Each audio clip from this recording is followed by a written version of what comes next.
உங்களுடைய இந்த பொன்னான நேரத்துக்காக நன்றி. நம்ம இன்னைக்கு பார்க்க போகிறது ஹெல்த்தியான 5 வகையான லஞ்ச் பாக்ஸ் ரெசிபிஸ் தான் பார்க்க போகிறோம். வாங்க எப்படி செய்யலான்னு பார்க்கலாம். ஃபஸ்ட்டு பார்க்குறது தால் ரைஸ், இல்லைனா இதை தால் கிச்சடின்னு சொல்லலாம். ஒரு மிக்சிங் பவுலில் 3 ஸ்பூன் பாசிப்பருப்பு எடுத்துக்கோங்க. 3 ஸ்பூன் தோல் நீக்காத பாசிப்பருப்பு எடுத்துக்கோங்க, அதாவது க்ரீன் மூங்கு தால் சொல்லுவாங்க.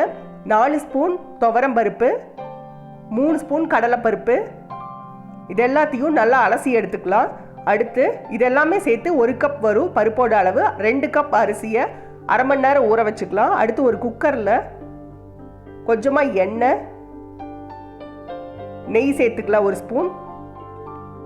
கடுகு நல்லா வெடிச்சதும் அரை ஸ்பூன் சீரகம் சேர்த்துக்கலாம். அடுத்து ஒரு பிரியாணி இலை, சின்ன துண்டு பட்டை, கிராம்பு,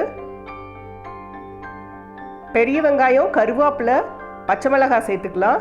சேர்த்துட்டு இது எல்லாத்தையும் நல்லா வதக்கிட்டு 1 ஸ்பூன் இஞ்சி பூண்டு பேஸ்ட், ஒரு தக்காளி பொடியாக கட் பண்ணினது ஒன்ஸ் நல்லா வதக்கிட்டு அரை ஸ்பூன் கரம் மசாலா, காரத்துக்கு மிளகாத்தூள், 1/4 ஸ்பூன் மஞ்சத்தூள் சேர்த்துட்டு தக்காளி மசிய வரைக்கும் நல்லா வதக்கிக்கலாம். நல்லா வதங்கினதும் நம்ம அலசி வச்சிருக்கிற பருப்பை உள்ள சேர்த்துடலாம். ஊற வச்சிருக்கிற அரிசி தண்ணியெல்லாம் வடிச்சிட்டு அரிசி மட்டும் சேர்த்துக்கலாம். எந்த கப்பால் அரிசி பருப்பெல்லாம் அளந்தமோ அதே கப்பால் 7 கப் தண்ணி சேர்த்து தேவையான அளவு உப்பு சேர்த்துக்கலாம். குக்கரை மூடி வச்சு 4 விசில் விட்டு இறக்கி ஓப்பன் பண்ணி கலந்து விட்டு இறக்கணும்னா சூப்பரான தால் ரைஸ் ரெடி. அடுத்து நம்ம பார்க்க போகிறது ஸ்வீட் கார்னை வச்சு செய்யக்கூடிய ஸ்வீட் கார்ன் ரைஸ் தான் பார்க்க போகிறோம். அதுக்கு ஒரு பேனில் கொஞ்சமாக எண்ணெய் சூடு பண்ணிக்கலாம். எண்ணெய் சூடானதும் 4-5 பல் பூண்டு பொடியை கட் பண்ணி உள்ளே சேர்த்துக்கலாம்.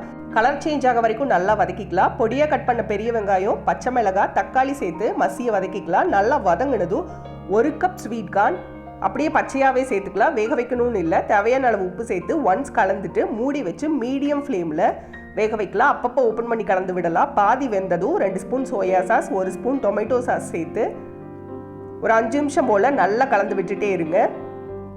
கார்ன் சீக்கிரம் வெந்துடும். லாஸ்ட்டாக காரத்துக்கு மிளகுத்தூள் சேர்த்து சாதத்தை உள்ளே கொட்டி கலந்து விட்டிங்கன்னா சூப்பரான கார்ன் ரைஸ் ரெடி.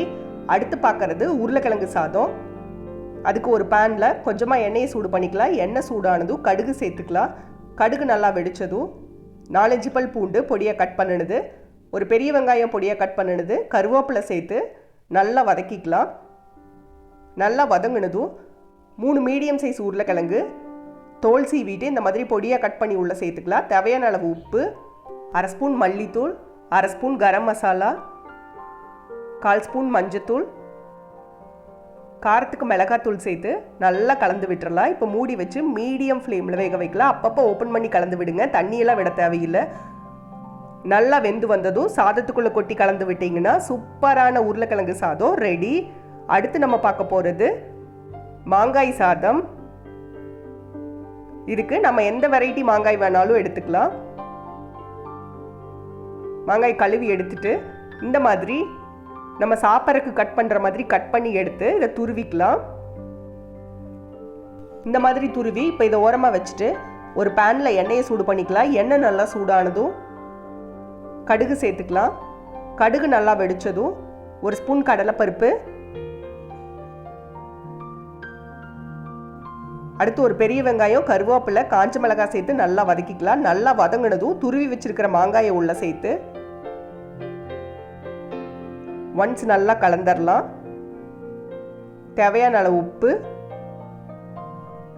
அரை ஸ்பூன் மஞ்சத்தூள் சேர்த்து நல்லா கலந்துட்டு மூடி வச்சு மீடியம் ஃப்ளேமில் வேக வைக்கலாம். அப்பப்போ ஓப்பன் பண்ணி கலந்து விட்டுக்கலாம். இதுக்கும் தண்ணி விட தேவையில்லை. நல்லா வெந்ததும் சாதத்தில் கொட்டி கலந்து விட்டு இறக்குனீங்கன்னா சூப்பரான மாங்காய் சாதம் ரெடி. அடுத்து நம்ம பார்க்குறது கருவேப்பிலை சாதம். நம்ம ஃப்ரெஷ் கருவேப்பிலையில் செய்யக்கூடிய சாதம். இதுக்கு ஒரு கைப்பிடி அளவு கருவேப்பிலை நல்லா அலசி எடுத்து மிக்சி ஜாரில் சேர்த்து கொஞ்சமாக தண்ணி விட்டு நைஸாக அரைச்சி எடுத்து உரமாக வச்சுக்கோங்க. அடுத்து ஒரு பேனில் எண்ணெய், கடுகு, கொஞ்சமாக பச்சை வேர்க்கடலை சேர்த்து எண்ணெயிலேயே நல்லா வறுத்துக்கலாம். நல்லா வறுபட்டதும் 1 ஸ்பூன் கருப்புளுந்து சேர்த்துக்கலாம். இது கூடவே 4-5 முந்திரி சேர்த்துக்கலாம். தேவைப்பட்டால் சேர்த்துக்கலாம், வேண்டாம்னா ஸ்கிப் பண்ணிடலாம். ஒரு பெரிய சைஸ் பெரிய வெங்காயம் பொடியாக கட் பண்ணினது, காரத்துக்கு காஞ்ச மிளகாய், ஒரு கொத்து கருவேப்பிலை, 3 பல் பூண்டு பொடியாக கட் பண்ணினது உள்ளே சேர்த்து நல்லா வதக்கிக்கலாம். நல்லா வதங்கினதும் நம்ம அரைச்சி வச்சிருக்கிற கருவேப்பிலை பேஸ்ட்டை உள்ளே சேர்த்துடலாம். கொஞ்சமாக தண்ணி சேர்த்து ஒன்ஸ் கலந்துட்டு தேவையான அளவு உப்பு, சேர்த்து நல்லா கலந்துட்டு நல்லா கொதிக்க வைக்கலாம். இந்த மாதிரி தண்ணியெல்லாம் ட்ரை ஆனதும் ஸ்டவ் ஆஃப் பண்ணி சாதத்தில் கொட்டி கலந்து விட்டு இறக்கணும்னா சூப்பரான கருவேப்பிலை சாதம் ரெடி. நீங்களும் இது எல்லாத்தையும் ட்ரை பண்ணி பாருங்கள். இதில் உங்களுக்கு எது பிடிச்சிருக்கோ கமெண்ட் பண்ணுங்கள். அறுசுவைகளும் சங்கமிக்கட்டும் அனைவரது இல்லங்களிலும்.